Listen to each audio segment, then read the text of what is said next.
So today what I'd like to do is talk about a couple different methods to create lead list to help you do telemarketing. I think it's good to have a couple different lists to go to resource for every day that you do some calling on the phone.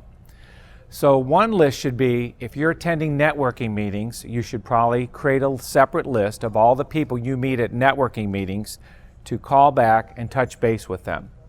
Another list would be created to use from resources such as the St. Louis Post-Dispatch, the RCGA magazine, Business Journal. The Business Journal and the Commerce Magazine both have list of members which you can resource and call those members, and it works very, very well.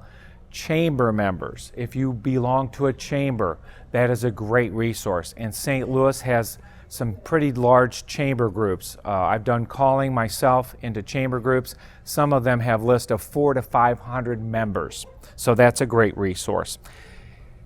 You want to know who your target industries are, and you want to be able to also identify specific industries that you're best to call for. So be aware of that as you create lists and look for prospects to call.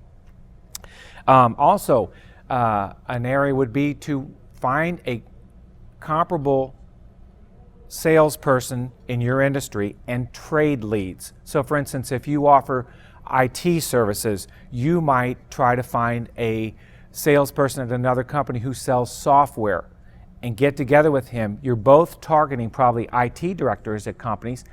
Trade leads with each other, and that might help you, and you could use that person's name as you call, but it's a great fit.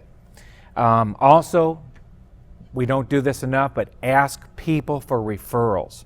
That's another way to add to your list of people that you want to contact for business prospects. Keep in mind the law of 250. The law of 250 says you should tell everyone you know what you do.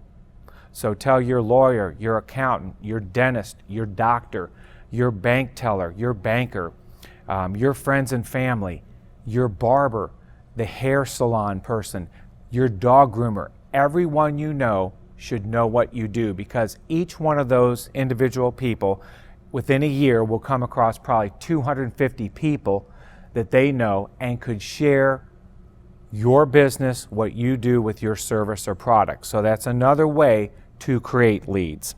And then the last source would be to purchase a list. And that one is where you get to actually tell them the demographics that you want.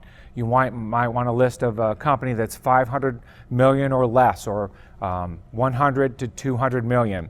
50-mile radius of St. Louis. You can give them all the demographics. They'll create a list and you purchase that lead list, and that's something you can also call on.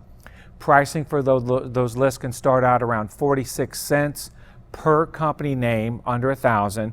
If it's typically over 1,000, it can be around 33 cents. So that can be a great list. And some resources would include like Info USA, Hoover's, Sorkin's, Jigsaw, AccuData, Hardy Hanks are just a few that I recommend to my clients for resources.